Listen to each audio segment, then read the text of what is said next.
In studio for another segment or beyond is political analyst Scott Hughes. You said you sat down and you said, the thing about elections that I don't like is people don't own what they did, what they said, how they turned out. I said to Aaron, 6 o'clock hour this morning, I said, are you proud of yourself? As you led the way, you were at the vanguard in leading the way for Shreveport voters to vote down. I did not tell anyone to vote it down. That is absolutely not true. I was cynical. I asked questions. I had concerns. You said you were voting no. I did. No, I did not. I never said that. I can go to the tape. Go to the tape. Ruben will back me up. Okay. Right, Ruben. So what do you think about that? I was getting texts yesterday. Tell Aaron from people who were against the bond issue. Tell Aaron thank you for all she did. You should be proud. You should be spiking the football, kid. I hope we have a new beginning. Who is to blame? Robert wrote the name he wrote down on his sheet of paper. Let me go first. Okay, go ahead. Because you get the deciding vote, and you can sort of weave your opinion in around ours. I'm being set up. No, you're not. No. Aaron wrote down, we gave each other a piece of paper in the 6 o'clock hour. Who's to blame for the failure of the bond proposal? Or should take credit for its failure. Mm-hmm. Aaron wrote down, makes sense. Adrian Perkins, thoughts? I heard the papers, so I already know the two names. Okay. And so here's what I'll say. Robert's name is Greg Tarver. Robert named Senator Greg Tarver. I think in the end, the biggest failure, the biggest blame has to go to the mayor. I think the mayor was his own worst enemy. I think Senator Tarver played a role, but if I back up to the election of the mayor didn't have Senator Tarver when he got elected. So he's never had Senator Tarver. And so he was able to overcome Senator Tarver's non-support when he ran for mayor. I think the mayor's problem that was exposed on Saturday night was when the mayor got elected, he put together an interesting coalition. He put the coalition of some African Americans with really, quite frankly, a lot of moderate Republicans. He had Republicans with him. And I think I haven't broke the boxes all down yet. I typically wait for the ballot to be confirmed and then look at the final numbers. But I think what we're going to see is that the mayor was able to, within 1 year, completely flip those that supported him to be against him. I think we're going to find out that Saturday night he had lost that Republican support that got him elected for whatever reason. Maybe the outcome of last week had a lot to do with that. Mm-hmm. And then he also has lost part of the African-American community, although he never had all the African-American community. Because of Tarver. Because of Tarver, but I think he lost even more of the African-American community because of some of the actions that have gone on since he became mayor. In mentioning Tarver, what I said, if you were listening, what I said was, I mentioned Greg Tarver and Greg Tarver alone because he was public in his opposition. He was the most vocal.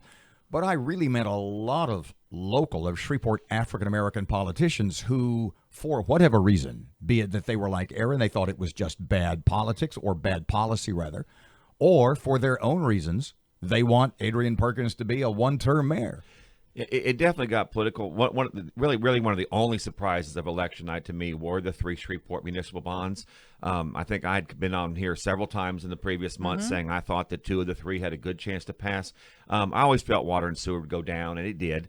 The big surprise to me was that the one I thought would be the easiest to pass, fire and police, went down with the largest margin. And I think when we really go back and look at that, we're going to find out that that was not just people voting against bonds. There may be some other political reasons. You back up to the police chief selection. You back up to the general situation of how the African-American community may view the police department. The white community may look at that and say, we don't want substations, the money side. That one, for whatever reason, really united the city against it. I was stunned that one went down so big. Basically, was people of disparate positions who just happened to come together like a Venn diagram. Sometimes the enemy of my enemy is my friend. If we have a common enemy, we can get together and we can take something down. And that was the stunning thing. And I think, Aaron, you mentioned earlier a comment I did make Saturday night. And a telling tell is if you look at the early boxes, I think at least 2 of these were passing. One might have been right there in the margin, 100, 200 vote difference. But the early box, which was over 10,000 votes cast of the 50,000 that were cast in these bond elections, so 20% of the boxes in, these were basically winning. And then you look at what happened with the 80% that was cast on Saturday. They went down, and in some cases went down big. What does the mayor need to do now, Scott? Because coming back next spring or next fall, it's going to be a new tax. Well, I think the mayor needs to sit down and try to analyze why did these fail. They clearly may have failed for three different reasons. Water and sewer failed because the city can't run a water department right now.